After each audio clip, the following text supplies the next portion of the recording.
5'9" with the real red eyes, and we dying inside. Oh, bodies in fluoride. What is good, y'all? This is JV here, and today got a special video for you guys. Got the next my favorite singles episode for you guys, and basically what I do in these episodes is that I go over a number of singles that have come out recently that I've been checking out lately, and recommend them to you guys and give my thoughts, my quick thoughts on these particular tracks. Got like 8 of them for you guys this week. It's pretty well split between Korean and non-Korean, but it's actually pretty Korean heavy this week because there's been a lot of dope stuff coming out of the K-pop and K-rap scene over there, but we'll get to it.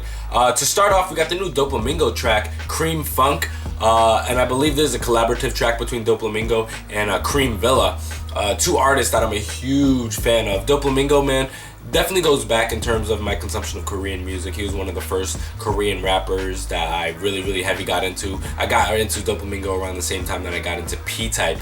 And this song definitely falls into kind of like his forte of expertise, what I've seen the most from him. Definitely a 90s, jazzy kind of theme to it, real hard drums. Really going at it in terms of the bars, man. I think this is a really dope track. It's a refreshing track. It's been I love a good throwback sounding track, and Doplamingo in terms of the bars and pen game is on a different level. So really excited when I heard this track was coming out, and now that's finally here, I'm excited about it. I'm curious to see if there's a music video that's gonna arise from this particular track. We'll see, but yeah, Doplamingo's Cream Funk, please check it out. Next we have the new Heize track in Junhyung, Don't Come Back. If I'm not mistaken, Junhyung is from Beast, I believe, and Heize I know rose to some relative prominence in the mainstream light from her participation on Pretty Rap Star 2. Again, I didn't watch Pretty Rap Star 2, so I don't really know too much about her. I've heard a number of her tracks that arose from that show, and I've enjoyed what I've heard so far, and she's yet another MC that can definitely kill it with the vocals, and she does so on this particular track. I think her and Junhyung have a great chemistry together, both musically and visually. I've seen a number of things. They have some kind of like clothing collaborative project going on right now that I thought was pretty dope, and that kind of really speaks to the great chemistry between these 2 artists. And from what I know, she's actually a pretty big fan of Beast too, so you could tell that there's definitely something going on there that deeper than just this agency teamed up with this and put this together. There's definitely a mutual understanding for each other's musical talents, and I think it came together on an amazing song. Her vocals are warm, luscious. I love the production on this, and yeah, man, it's a pretty solid K-pop track, so I'd highly suggest if you're into K-pop, check this track out. Next we got Sleepy Body Lotion with Yongguk from BAP. What brought this onto my view is obviously what most people probably Yongguk. Wasn't too familiar with Sleepy's work before this, but I love this song, man. This thing is sensual, it's warm, the production is very modern and conceptual and aesthetic. Definitely got that internet pop kind of feel to it. Yongguk absolutely kills his verse. I really loved it, and really excited to check out the the visuals for the song, because as of filming this right now, I haven't been able to do a reaction to this music video yet, so I'm excited to see how that kind of adds to this song. But yeah, Body Lotion by Sleepy, really fire track. We have All In by Kid Cudi. I believe it's produced by Mike Will Made It. Really excited about this track, man. I'm excited about this new direction, or a semi-new direction that Kid Cudi's going. It's more of a revisiting of his old sound. He dropped a track not too long ago, which was, the first time we've heard him spit in a minute. And this time is more back to the melodic, the melodical kind of like singing Cudi, but not per se like we're not talking Satellite Flight. I'm getting more of an Indica vibe off this particular track. I like the instrumentation. I love the chemistry. I wouldn't expect that Kid Cudi would necessarily sound great on a Mike Will Made It beat, but again, this is not your typical Mike Will Made It beat, and they really sounded fire together, man. And Cudi, I'm a fan of his voice. I'm a fan of when he sings, but I understand that it could sound like crooning to some people, but I think it's actually pretty dope. And this is another track I don't know if necessarily is gonna fall on Man on the Moon 3. We'll see. I'm excited for anything Cudi does.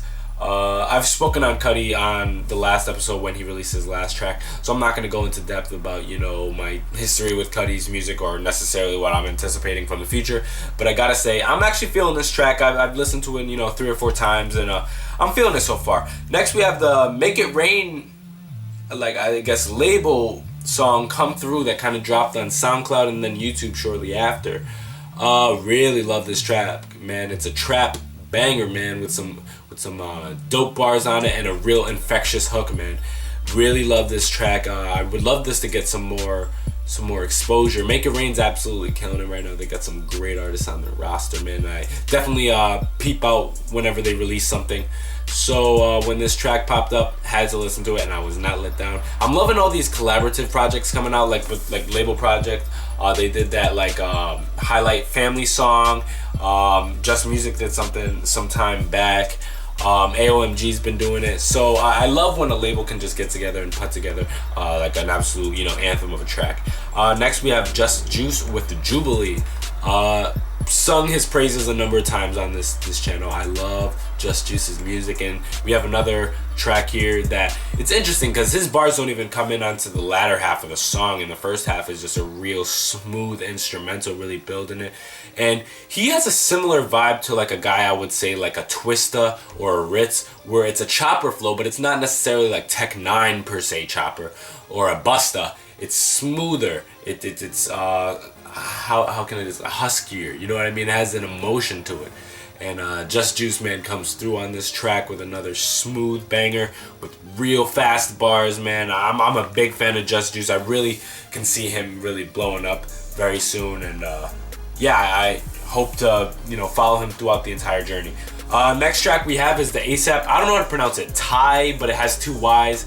I don't know how to pronounce TyY or Ty, with J All Day and 7 Mach. Bullshit. He just dropped a new mixtape, and I haven't been able to peep it yet. And I'm not gonna lie to you guys, I had never heard of this guy before this track at all. Apparently I wasn't alone though, because I've seen some articles about like him being like ASAP's lost or hidden treasure or something like that. I think this is a solid track. I'm gonna reserve judgment on his particular abilities until I hear the entire project. But off this particular track, I love collabs between, you know, Korean artists or Japanese artists and American artists and UK artists. I love just bridging the gaps of hip hop from nation to nation. And so seeing J All Day and 7 Mach, you know, with ASAP, love it. Pretty solid track, man. It's not necessarily something that's like in your face energy per se, but it's definitely a dope vibe out piece, you know, pull up with the homies and just jam to this track. I really like it. And then lastly we have Action Bronson, Jah Tiger, and Mayhem Loren, Mr. Two-Face. I know Action Bronson's doing his cooking show right now. Fuck, that's delicious. Really enjoy that show, but sadly I don't have the Vice channel, so I haven't been able to keep up with it. But I believe that this song takes heavy like influence from that show. Jah Tiger, strong reggae vocals on the track. Heavy, you know, Jamaican feel to the instrumental. Action Bronson comes in with a really strong performance on the first half, Mayhem Loren on the second half, and both of them are absolute, you know, New York spitters. Like, they're like the definition of New York spitter. Just everything from their articulation to their intonation in their voice to the what they talk about or the way they approach a beat, man. This screams like Queens and Jamaica coming together. Love this track. Shout out to Action Bronson, he absolutely killed it. He reminds us, hey, I'm still a rapper first and foremost, despite all the other shit that I be doing. Really enjoyed this track, man. So I'm gonna go over my tracks again, and sorry if I'm a little, I feel out of it because I'm getting over a cold right now, or a pretty bad cold. First we have Doplamingo with Cream Funk, Heize and Junhyung, Don't Come Back, Sleepy with Body Lotion, Kid Cudi's All In, Make It Rain, Come Through, Just Juice's Jubilee, ASAP TyY with Bullshit, Action Bronson, Jah Tiger, and Mayhem Loren with Mr. Two-Face. If you have any questions about any of these tracks, leave them below. And I'm curious, what have you guys been listening to lately? Leave them in the comment section below. I would love to know. And let me know if you have any suggestions for me. Till next time, this is JV. I love you guys. Bye.